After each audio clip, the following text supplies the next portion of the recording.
Hello everyone, welcome back to my YouTube channel.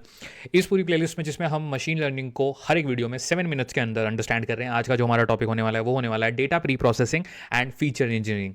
तो आज इसके बारे में बात करेंगे। कुछ इंपॉर्टेंट पॉइंट्स मैंने बनाए हैं और अगर आपने पिछले दोनों वीडियो नहीं देखे हैं तो मेक श्योर करिएगा आप जाके वो दोनों वीडियो देख लें। तो इसके अंदर टोटल 8 से 9 स्टेप होते हैं। सबसे पहला जो स्टेप होता है वो होता है मिसिंग वैल्यू का बेसिकली मेकअप। इसमें आपको क्या करना होता है, कस्टमर ने इनकम या पेमेंट डिटेल छोड़ दिया है जो हमें डेटा नहीं दिया है, तो टेंशन मत लो। मीन या मीडियन से उसको आप रिप्लेस कर दोगे, मीन या मीडियन कैलकुलेट करोगे और वो वहां पे भर दोगे। या अगर बहुत ज़्यादा मिसिंग वैल्यू है तो पूरा कॉलम ही हम एलिमिनेट कर देंगे, क्योंकि खाली डेटा से मॉडल काफ़ी गलत डिसीजन बना सकता है। ये है पॉइंट नंबर 1।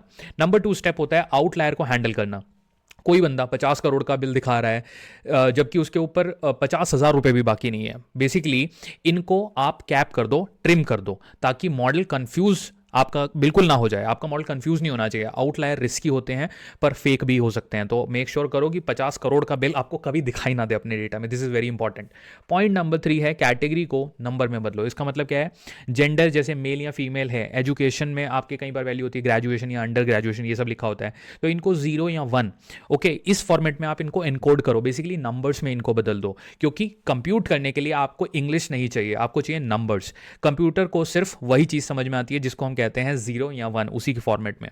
जो हमारा अगला स्टेप है वो होता है, सबसे पहले आपको एक स्केलिंग पे प्रॉपरली फोकस करना है। स्केलिंग पे फोकस आप कैसे करोगे, इनकम अगर 50,000 है किसी हमारे कस्टमर की, क्रेडिट लिमिट 5 लाख है, तो स्केलिंग बिल्कुल अलग है। 5 लाख की क्रेडिट लिमिट आप दे ही नहीं सकते उसको जिसकी सैलरी 50,000 है। ओके, तो स्टैंड स्केलर या मिन मैक्स स्केलर से सबको 0 या 1 और सेम रेंज में लेके आओ, वरना मॉडल सोचता है कि क्रेडिट लिमिट ज़्यादा इंपॉर्टेंट है। तो आपको इस चीज़ का हमेशा ध्यान रखना है। उसके बाद नए किलर फीचर बनाओ। नए किलर फीचर क्या होते हैं, बिल अमाउंट और पेमेंट से एक नया रेशियो बनाओ, बिल टू पेमेंट रेशियो। आपके जो बैंकिंग का डेटा है उसमें आप लोग समझ जाओगे। बेसिकली आपको बिल टू पेमेंट रेशियो बनाना है, या एज के ग्रुप में बांट लो कि भाई जो हमारे कस्टमर हैं वो किस एज ग्रुप में है, यंग हैं, मिडिल एज हैं, तो वो चीज़ें आपको करनी होती हैं। तो ये बहुत इंपॉर्टेंट है। आप स्प्लिट ऐसे कर लो कि यंग, मिडिल एज या फिर सीनियर।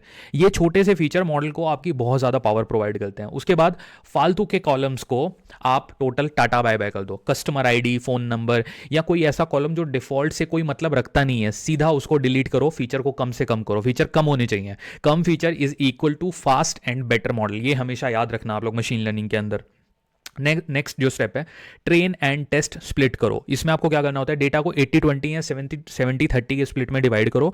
80% पे आपका मॉडल जो बना रहे हो वो मॉडल सीखेगा, 20% पे वो एग्जाम देगा या फिर अपनी टेस्टिंग देगा। तो इस पे आपको फोकस करना होता है।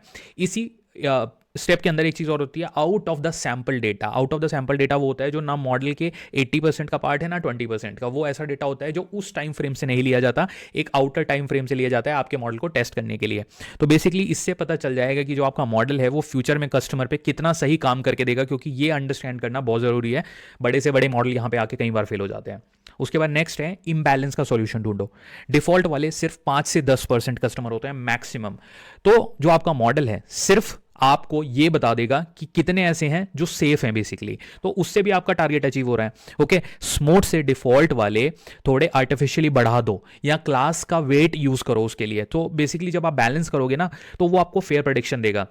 स्मोट एक बहुत इंपॉर्टेंट कॉन्सेप्ट है जो आपको पता होना चाहिए। इसको गूगल कर लेना, मेक श्योर करो, क्योंकि इस प्लेलिस्ट में it's not directly relevant, so I will not cover it here, but make sure you know this. Next step जो फाइनल स्टेप है, फाइनल चेक्स एंड सेव करो। बेसिकली यहां पे आपको क्या करना है, एक बार लास्ट में मिसिंग वैल्यू, आउटलायर या फिर एनकोडिंग सब कुछ चीज़ें चेक करो। फिर से एकदम चमक धमक वाले डेटा को सेव करो CSV की फॉर्मेट में या जेसन जो भी आपके यहाँ यूज होता है। अब मॉडल के लिए परफेक्ट आपकी तैयारी हो चुकी है।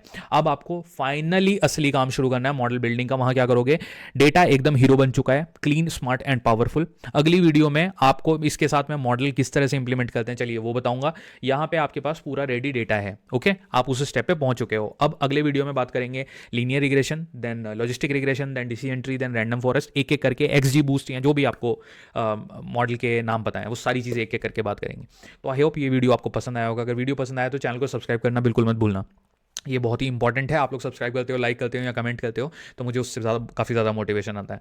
तो चलिए मिलूंगा आपसे अगली वीडियो में। Thank you so much, all the best.